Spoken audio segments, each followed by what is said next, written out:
السلام علیکم. اس سے پچھلے ویڈیو میں ہم نے یہ سیکھا تھا کہ پبلک ریلیشنز کی ہسٹری کیا ہے. آج ہم یہ سیکھیں گے کہ پبلک ریلیشنز کا پریزنٹ سٹیٹس کیا ہے، both in developed and developing countries, دونوں میں دیکھیں گے، یعنی ترقی یافتہ اور ترقی پذیر ممالک جو ہیں دونوں میں ہم اس کا پریزنٹ سٹیٹس دیکھتے ہیں.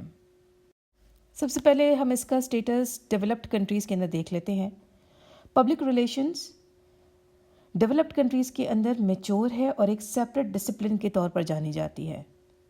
وہاں گورنمنٹس، آرگنائزیشنز، کارپوریشنز، جو بھی ادارے ہیں وہ اس سے گائیڈ لائنز لیتے ہیں. پالیسی گائیڈنس یہی کرتا ہے، کاؤنسل بھی کرتا ہے ان کو یہ پراپر، یعنی جو بھی آرگنائزیشنز، کارپوریشنز، گورنمنٹس وہاں ایکٹ کر رہی ہیں ان کے پیچھے جو پالیسی میکرز ہیں، جو پالیسی بنانے والے ہیں، وہ یہی ہیں پی آر والے. پی آر کی جو پریکٹسز ہیں وہاں وہ ریسرچ بیسڈ ہوتی ہیں، لاجیکلی پلانڈ ہوتی ہیں اور وائڈلی ریکگنائزڈ ہیں. وہ بزنس میں بھی، پالیٹکس میں بھی، میڈیا ریلیشنز میں بھی. تو پی آر کی بہت اہمیت ہے ڈیولپڈ کنٹریز کے اندر. اب ہم اس کا سٹیٹس دیکھ لیتے ہیں ڈیولپنگ کنٹریز کے اندر، یعنی کہ ترقی پذیر ممالک میں پبلک ریلیشنز کے آج کل کیا حالات ہیں. سب سے پہلے تو یہ کہ یہ لیس میچور ہے، especially in private sector. Why in private sector only?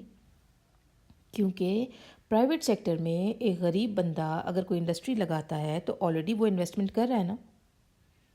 اب اگر وہ پی آر آفس بھی بنا لے، صرف اپنی مشہوری کے لیے اگر وہ پی آر آفس بنا لے، آپ سوچیں کہ اس کو پی آر آفیسر ہائر کرنے کے لیے اس کو پے کرنا پڑے گا، پھر وہ اکیلا نہیں ہوگا، اس کے ساتھ سٹاف ہوگا، ان کو پے کرنا پڑے گا، پھر جو وہ ریسرچ کریں گے اس کے لیے پے کرنا پڑے گا، پھر جو وہ پلاننگ کریں گے وہ ایکسپینسز بھی بیئر کرنے پڑیں گے. تو اتنے سارے ایکسپینسز، ان سب کو اوائڈ کر کے سیدھا سیدھا کام کیوں نہ کر لے، کوئی انڈسٹری لگا لی، اس کو مارکیٹ میں بیچنا شروع کر دیا. لیکن اس طرح انڈسٹری مارکیٹ میں اپنے ٹارگٹس کو اچیو نہیں کر پاتی.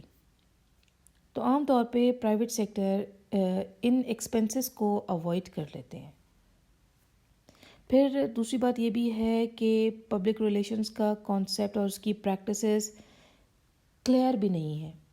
باہر ملکوں میں جب پبلک ریلیشنز کو پریکٹس کیا جاتا ہے تو پراپر ریسرچ ہوتی ہے، پراپر پلاننگ ہوتی ہے. یہاں ایسا نہیں ہوتا، یعنی کہ ڈیولپنگ کنٹریز میں ایسا نہیں ہوتا. شارٹ ٹرم گینز حاصل کیے جاتے ہیں پی آر کے تھرو. شارٹ ٹرم کیسے؟ مثال کے طور پہ میں نے ایک انڈسٹری لگائی، اب میں نے ایک بندے کو ہائر کیا جو میری پبلسٹی کروا دے میری پروڈکٹ کی یا سروسز کی. اس نے جب میرا کام کر دیا تو میں نے اس کو فارغ کر دیا. میں کیوں اس کو پے کروں؟ Short term gain. ٹھیک. اور پھر آخری بات یہ بھی ہے کہ جو سٹاف ہوتا ہے عام طور پر وہ زیادہ اسکلڈ نہیں ہوتا. تو یہ وجوہات ہیں جس کی وجہ سے پبلک ریلیشنز ابھی تک اتنی زیادہ گرو نہیں کر پائی ہے ڈیولپنگ کنٹریز کے اندر. لیکن آگے لاسٹ پوائنٹ میں یہ لکھا ہے انہوں نے کہ امید ظاہر کی ہے کہ اس کی امپورٹنس اور اس کا لیول آف پروفیشنلزم اس حد تک پہنچ جائے گا ان فیوچر جس طرح کے ڈیولپڈ نیشنز کے اندر ہے.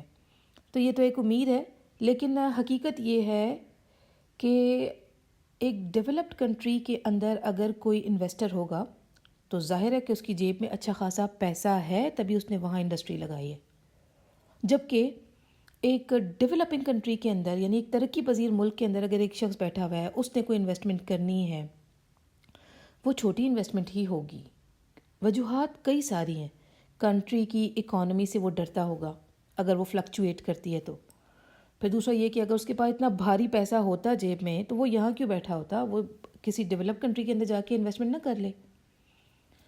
تو ظاہر ہے کہ اگر وہ ڈیولپنگ کنٹری کے اندر بیٹھا ہے، ترقی پذیر ملک کے اندر بیٹھا ہے، وہاں انویسٹمنٹ کر رہا ہے، تو وہ چھوٹی انویسٹمنٹ سے ہی سٹارٹ کرے گا، کیونکہ اسے جاننا ہے کہ اس کا آؤٹ پٹ ہوگا کیا، اس کا رزلٹ ہوگا کیا، آیا کچھ اسے فائدہ ہوگا بھی کہ نہیں. ہو سکتا ہے ان فیوچر کہ وہ ایکسپینڈ کر لے، اس کے پاس اگر بجٹ وہ اپنا تھوڑا ایکسپینڈ کر لے ان فیوچر، لیکن سٹارٹ میں ایسا ہی ہوتا ہے. یہ بیسیکلی ہے. اچھا، ٹاپک تو یہ ختم ہو گیا ہے. اس کا کویشچن نیچے ڈسکرپشن باکس میں مینشن ہے. اور اس کے بعد اب جو نیکسٹ ٹاپک ہے وہ ہے پبلک ریلیشنس کے ٹولز کیا کیا یوز ہوتے ہیں، وہ ہم نیکسٹ ویڈیو میں دیکھیں گے. اس میں آپ کے پاس پریس ایجنٹری جو ابھی یوز ہوا ہے ٹرم، یہ بھی ہوگا، پبلکس بھی ہوگا، لیکن سب سے پہلے پبلک والی ٹرم کو ہی ہم ایکسپلین کریں گے نیکسٹ ویڈیو میں.